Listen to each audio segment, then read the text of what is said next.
Olá, bem-vindos a mais uma exploração profunda baseada nos materiais que a gente analisou.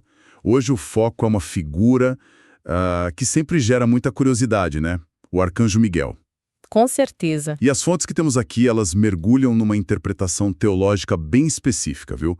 Propõem uma identidade particular para ele, tudo baseado em textos bíblicos selecionados. Então nossa tarefa aqui é desvendar essa interpretação. A gente quer entender quem é Miguel, pelo menos segundo esses documentos, né? E ver quais passagens bíblicas eles usam para argumentar essa conexão, essa ligação direta com Jesus Cristo. E o que isso significa, né? Qual o peso dessa ligação? Exato. E uma coisa que salta aos olhos logo de cara é que Miguel é sempre descrito em ação, sabe?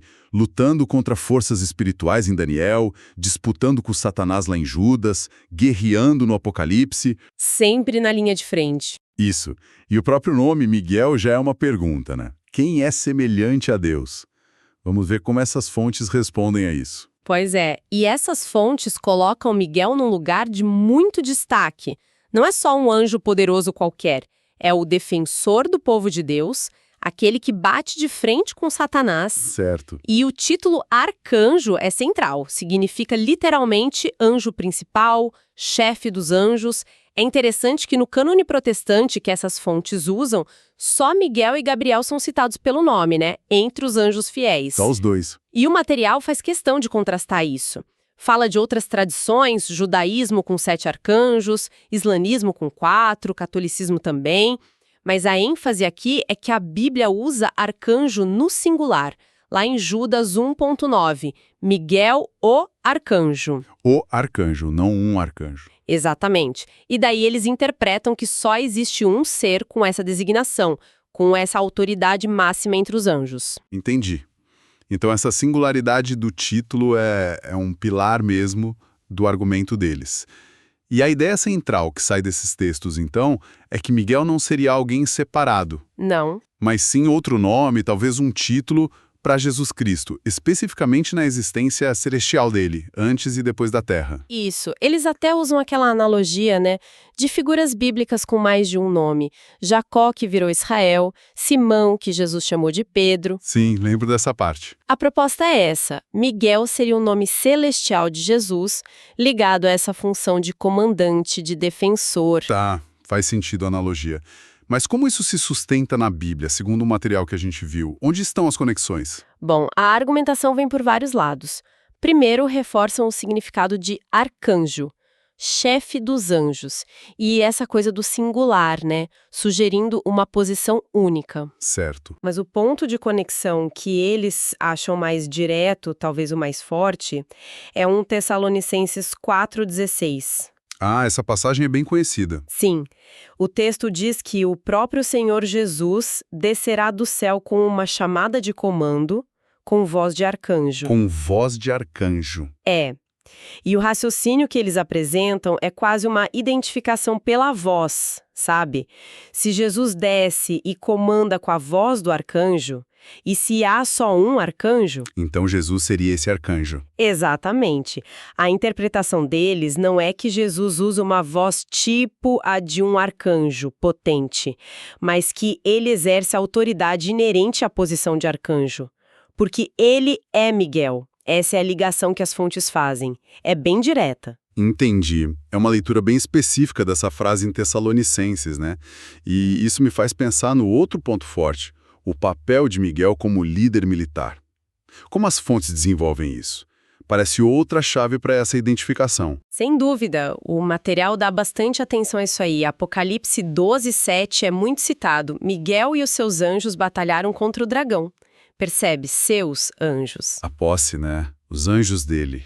Isso. E aí, em paralelo, no mesmo livro Apocalipse, lá no capítulo 19, descreve Jesus liderando os exércitos do céu na batalha final. Sim, lembro dessa imagem forte. Ele como a palavra de Deus, Rei dos Reis. Exato. E os exércitos celestiais seguindo ele. Então a gente tem Miguel liderando seus anjos de um lado e Jesus liderando os exércitos celestiais do outro. A lógica da fonte é que não faria sentido ter dois comandantes supremos diferentes para a mesma galera. Precisamente, o argumento é esse. A Bíblia não fala de dois exércitos celestiais separados de anjos fiéis.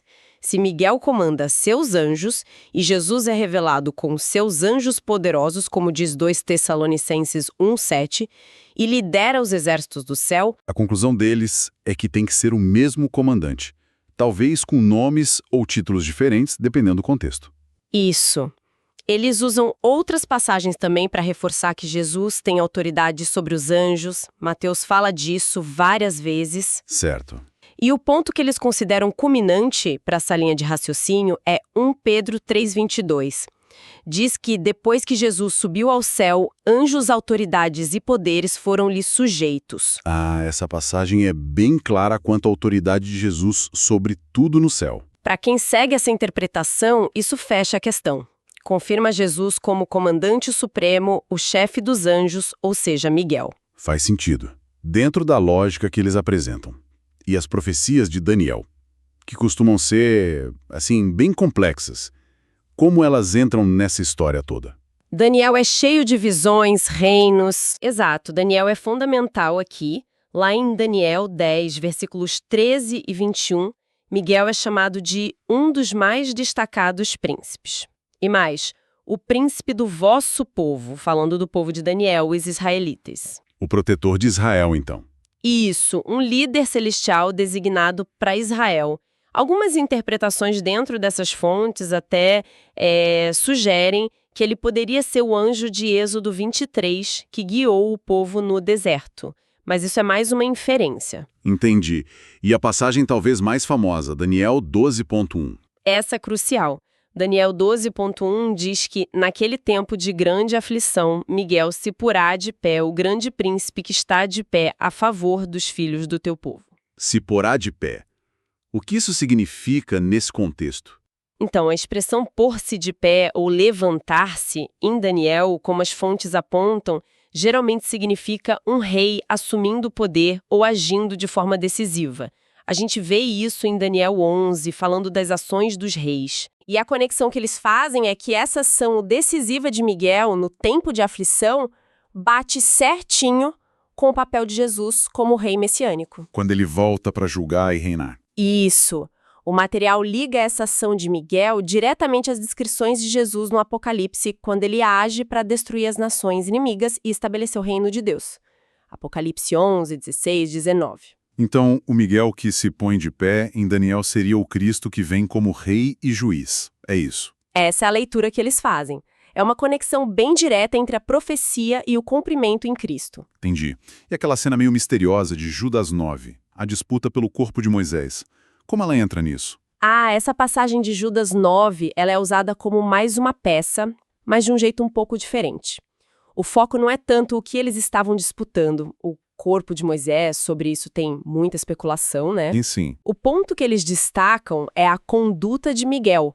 Mesmo sendo o arcanjo, o chefe, enfrentando o diabo, ele não parte para cima com a própria autoridade. Ele diz, Jeová te repreenda. Ele apela para a autoridade de Deus. Exato. E para as fontes que a gente está vendo, isso é muito significativo. Mostra que Miguel age sempre debaixo da autoridade de Deus, com humildade, respeitando a soberania divina, mesmo na posição dele. E como isso conecta com Jesus? Eles argumentam que essa característica combina perfeitamente com a atitude de Jesus, que sempre disse que fazia a vontade do Pai, que não buscava a própria glória. Verdade. Há várias passagens sobre isso nos evangelhos. Então, isso reforçaria a imagem de Miguel não como um poder autônomo, mas como o principal agente da vontade de Deus, alinhado com Cristo. Entendi. Até o jeito de lidar com o conflito é visto como reflexo do caráter de Cristo. Interessante. Isso nos leva de volta àquela questão da voz de arcanjo em Tessalonicenses. Você disse que esse era um ponto forte para eles. Pode detalhar mais o raciocínio? Claro. A argumentação faz um contraste interessante. Quando Jesus estava aqui na Terra, ele ressuscitou pessoas usando a voz humana dele, com autoridade divina, óbvio, mas ainda a voz de um homem. Como no caso do filho da viúva de Naim, ou Lázaro. Exatamente. Para um ele disse, jovem, levanta-te. Para o outro, Lázaro vem para fora. Era uma voz humana, poderosa, mas humana. Certo. Só que as fontes ressaltam que, Depois da ressurreição e a ascensão, Jesus foi exaltado, está numa posição de glória imensa no céu, um ser espiritual poderosíssimo. Sim, como Paulo descreve em Filipenses. E é nessa condição glorificada que 1 Tessalonicenses 4,16 o descreve descendo com uma chamada de comando com voz de arcanjo.